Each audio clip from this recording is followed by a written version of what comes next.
you, Senator Fenberg, for talking about or mentioning my wonderful colleague, Senator Rhonda Fields. I'd like for Senator Fields to be seen, Angela to be seen, Keegan, come step forward and be seen.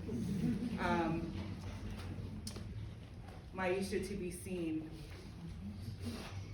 These are faces of people who have quite literally throughout this process have been delegitimized. People have tried to erase the tragedies that's happening in communities of color. We have had people say you should actually exclude the data of the deaths of Black children, as if they didn't recognize that they were saying Black lives don't matter. So I come to this bill to remind people that our lives matter and that we are a part of this narrative. Through the tragedies to which you have experienced, and quite honestly, watching people skip over that has been devastating. But I want us to be seen today. Thank you for being here. Thank you.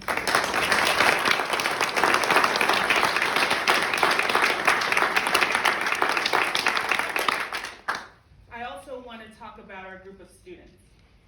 They'll be here tomorrow, 10 o'clock. Remind us. And you know what? We will receive them and not expel legislators.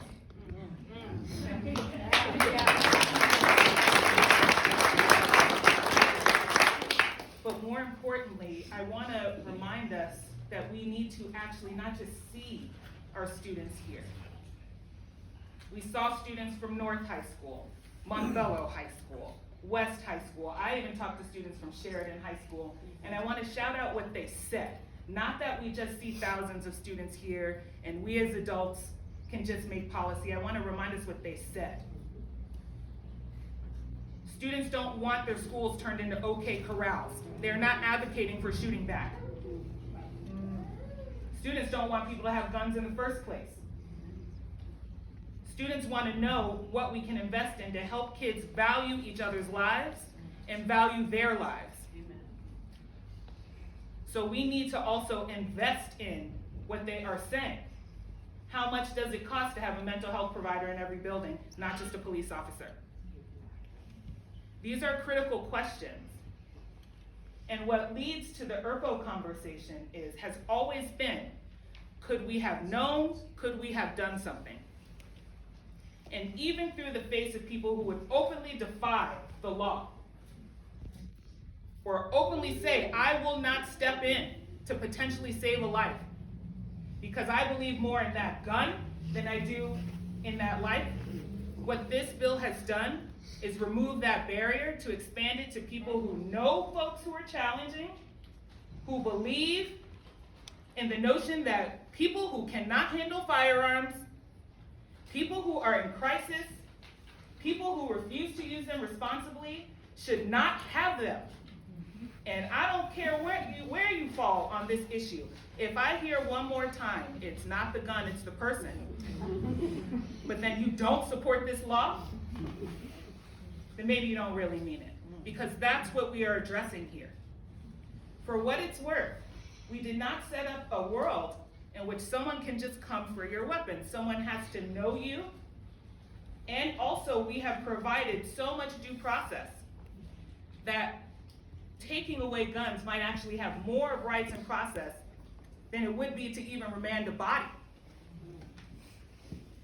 But even with that, we said this state has an interest. We will save lives. We will provide an opportunity for someone to save a life, because that is what this is doing. But more importantly, we will say that Colorado is willing to lead. Colorado is willing to provide an example. Because of all the work of the people here, we have made strides, we have more work to do, and as you can see, we will do it.